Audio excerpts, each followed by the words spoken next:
Hariom, Namaste, very good evening everyone. Welcome again to my YouTube channel GK Law Classes. So I hope आपने हमारी previous video National Green Tribunal check out कर ली होगी. जिसने अभी तक उसे चेकआउट नहीं किया और उसके केस का उसका शॉर्ट चेकआउट नहीं किया, वो फटाफट से जाके इस टॉपिक को चेकआउट कर लीजिए, क्योंकि आज हम लेके आए हैं एक नए टॉपिक पे एक नई वीडियो. सो स्टूडेंट्स, जिन्होंने हमारा भी रिसेंट शॉर्ट देखा होगा जिसमें हमने national commission for backward classes जो है उसके ऊपर शॉर्ट डाला था, वो देखा होगा तो उन्हें वहां से अंदाजा लग ही गया होगा कि हमने जो है इम्पोर्टेंट कमीशंस नाम का एक नया कॉन्सेप्ट जो है स्टार्ट किए हैं. So now let me tell you, ये इम्पोर्टेंट कमीशंस जो वर्ड है ये है क्या असल में. So UGC NET paper 2 law जब आप लोग लेते हैं, ऑफ कोर्स हमारा चैनल लॉ के सब्जेक्ट से पढ़ाता है, so we will going to cover the paper 2 law. तो उसके अंदर एक टॉपिक आता है अंडर द यूनिट नंबर 8 और 9, that is regarding environment and human right concept. तो ह्यूमन राइट कॉन्सेप्ट के अंदर एक पर्टिकुलर टर्म आती है, दैट इज इंपॉर्टेंट कमीशंस. तो आज जो है हम अपनी वीडियो के अंदर वही कुछ important commissions under the sub heading human rights concept under the heading of environment and human right in UGC NET paper 2 law book, तो हम ये वाले टॉपिक को कवर करने जा रहे हैं. तो एंड तक हमारे साथ वीडियो में बने रहिए. वीडियो अगर आज की आपको पसंद आए तो उसे लाइक शेयर और जरूर कीजिएगा, चैनल को सब्सक्राइब करना भूलिएगा मत. जहां पे आपको कोई भी डाउट लगे students, to do let me know in the comment section, I will be happy to help you out. तो आइए फटाफट विदाउट एनी डिले आज की वीडियो को स्टार्ट करते हैं. तो ये जो आपका कॉन्सेप्ट है इंपॉर्टेंट कमीशंस, ये ह्यूमन राइट कॉन्सेप्ट के नीचे आएगा. इसको आपने ध्यान में रखना है और इसे as it is pen down कर लेना है. इस वीडियो को चेकआउट करने से पहले आप जो है हमारे शॉर्ट्स के सेक्शन में जाइए हमारे चैनल पे, और अभी रिसेंटली जो शॉर्ट डला है national commission for backward classes, उसको भी पेन डाउन कर लीजिए.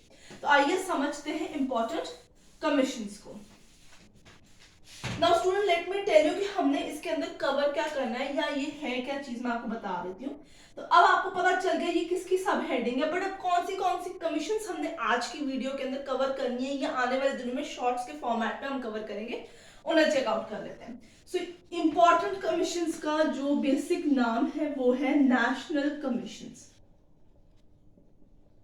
ठीक है, क्योंकि हम इंडिया के रिगार्डिंग बात कर रहे हैं, तो इंडिया के अंदर जो कमीशंस बनाएंगे हमारा फोकस उन्हीं पर रहेगा. So national commission for backward classes already हमारे पास हो चुकी है, ये कवर करेंगे. हम कवर करेंगे national commission for women, for एससीज एंड एसटीज, और ह्यूमन राइट्स जो कमीशन है national commission for human rights, हम ये कमीशंस जो है इस वीडियो में कवर करेंगे. ये ऑलरेडी शॉर्ट में जा चुका है, तो इसको आज हम बिल्कुल भी डिस्कस नहीं करेंगे. Today we are going to begin with the concept of national commission for women. तो आइए स्टार्ट करते हैं. ये हेडिंग मैं ऐसे ही रहने दूंगी टिल द एंड, ताकि आपको पता चलता रहे, और चैनल को, ये जो चैनल नंबर हमने यहाँ पे लिखा है, इसको जाके फटाफट से सब्सक्राइब कर लीजिए. तो आज का पहला टॉपिक रहेगा NCW, national commission for women. ये एक बहुत ही प्रोमिनेंट ऑर्गेनाइजेशन है इंडिया के अंदर, जिनका मेन काम है to provide safeguard to women. उनके जो राइट्स हैं उनको सेफगार्ड करना, to provide and safeguard the rights of women. ये इनका मेन यहाँ पे मकसद है कि उन्हें राइट्स, जो उनके खोए हुए अधिकार है वो दिलाने हैं और उनके हकों को भी बचाना है. ये इनका मेन काम है. सो स्टूडेंट्स, ये जो एनसीडब्ल्यू है, it's a statutory body. Statutory body का मतलब होता है किसी पर्टिकुलर एक्ट के तहत ये बनाई गई है बॉडी. तो ये basically national commission for women act of 1990 के तहत इस्टेब्लिश की गई थी. इसकी इस्टेब्लिशमेंट तारीख देख लेते हैं हम फटाफट से. इसकी एस्टैब्लिशमेंट तारीख थी in the month of January 1992. Now students, let me tell you one thing, हम बहुत ही प्रिसाइज फॉर्मेट में इसको कवर करने की कोशिश करेंगे. कुछ इंपॉर्टेंट पॉइंट्स जो एमसीक्यू के बेसिस पे आते हैं उन्हीं को हम टच अपॉन करेंगे. इन डिटेल हम एक्ट को कंसिडर नहीं करेंगे, क्योंकि ये ज्यादा टाइम कंज्यूमिंग आपके लिए हो जाएगा. सो इनका बेसिक जो ऑब्जेक्टिव है of this establishment of this national commission was always to represent and advocate for rights of women in India. उनके हकों को बचाना, उनके हकों के लिए लड़ना, यही उनका काम रहा है शुरू से. यही इस पर्टिकुलर एक्ट का जो है ऑब्जेक्टिव भी है. ठीक है स्टूडेंट्स, ये बात आपको याद रखनी होगी इसके अलावा इनका जो मेन वर्क है ये तो हो गया इस एक्ट का ऑब्जेक्टिव, इस पर्टिकुलर एक्ट का ऑब्जेक्टिव, पर इनका मेन काम स्टैट्यूटरी बॉडी बनने के बाद जो ये बेसिक काम देखते हैं वो क्या है, इनका मेन वर्क क्या रहता है।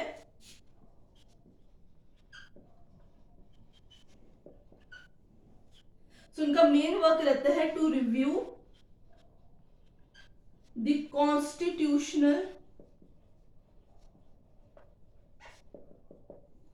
एंड लीगल सेफगार्ड, जो सरकार ऑलरेडी उनको सेफगार्ड्स दे रही है या कॉन्स्टिट्यूशनली जो उनको सेफगार्ड्स दिए जा रहे हैं उनको रिव्यू करना और रेमेडियल मेजर्स जो है प्रोवाइड कराना, एंड रेकमेंड रेमेडियल मेजर्स।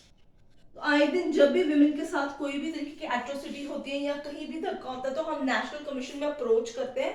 तो मैं आप लोगों को बता दूं कि आपको सीधा नेशनल कमीशन के पास अप्रोच नहीं करना होता है, इनके अपने विंग्स भी होते हैं। So they have, NCW has state wings also, state wings यानी हर स्टेट में अपनी अपनी विमेन कमीशंस भी है, ठीक है। इस चीज का भी आपको ध्यान में रखना होगा। आइए अब बात करते हैं इसकी कॉम्पोजिशन की, ठीक है। So section number 3 of the act जो है ये कॉम्पोजिशन बताता है ऑफ एनसीडब्ल्यू,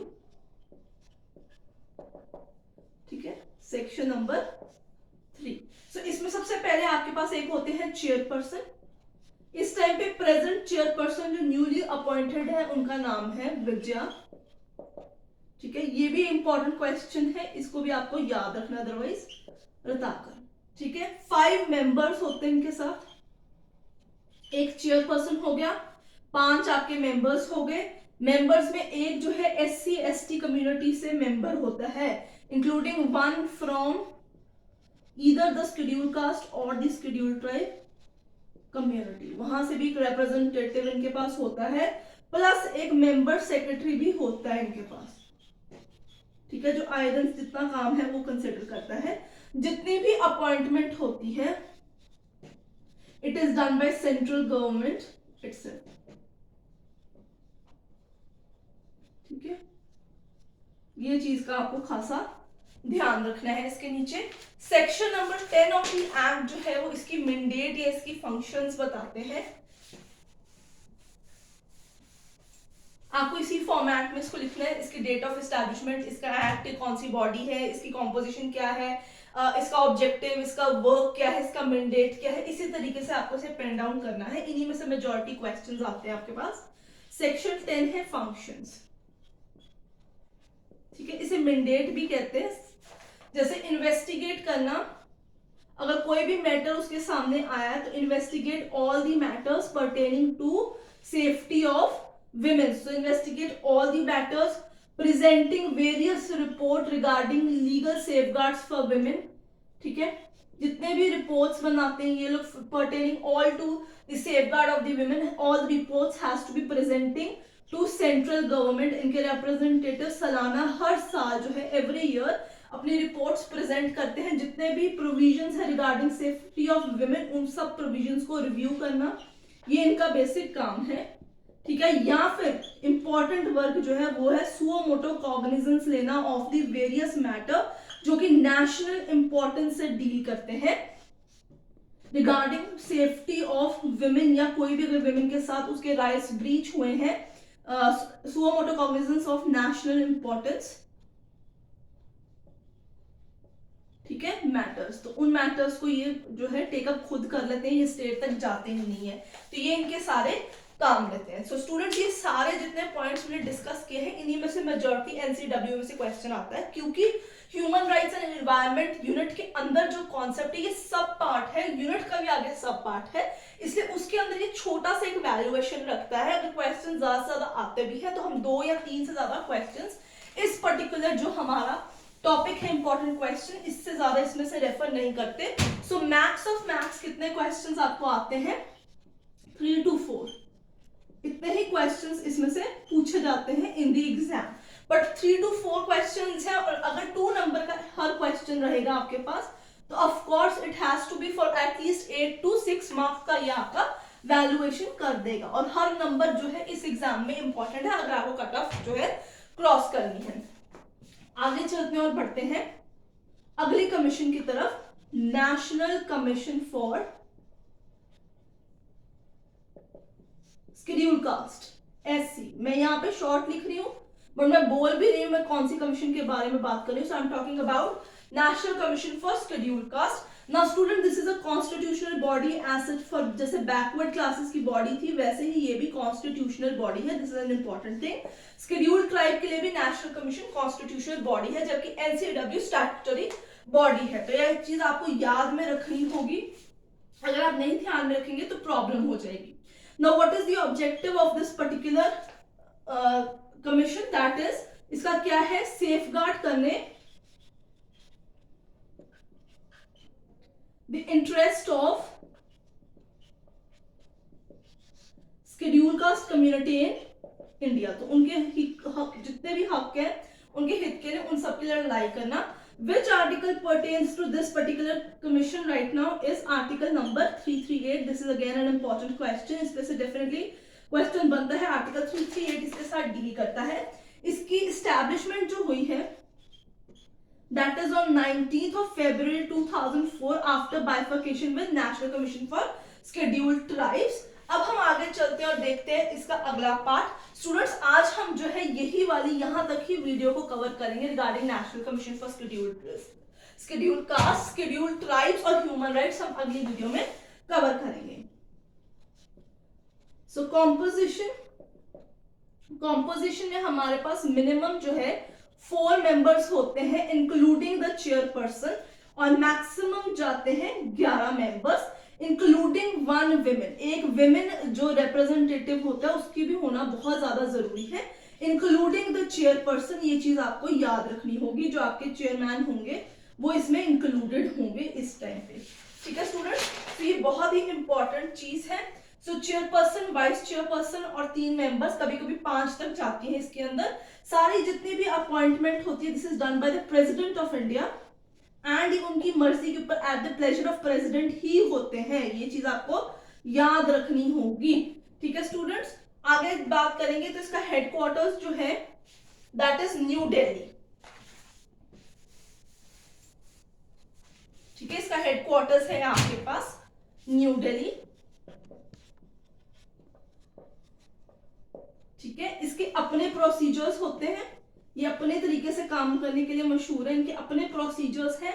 इनके पास पावर ऑफ सिविल कोर्ट भी रहती है। अगर किसी भी विटनेस को उन्होंने बुलाना है या कोई भी डॉक्यूमेंट्स उन्होंने कॉल अपॉन करना है तो then they have the power of the civil court. तो आपको ये सारे पॉइंट्स इस कमीशन के रिगार्डिंग याद रखने होंगे। हम जो है होप करते हैं कि आपको आज की वीडियो पसंद आई होगी। अगर आई है तो उसे लाइक और शेयर जरूर कीजिएगा, चैनल को सब्सक्राइब भी जरूर कीजिएगा। हम आपसे मिलेंगे अगली वीडियो में जिसमें हम इसके बचे हुए 2 parts, national commission for scheduled tribes and human rights commission की बात करेंगे। So till then keep learning.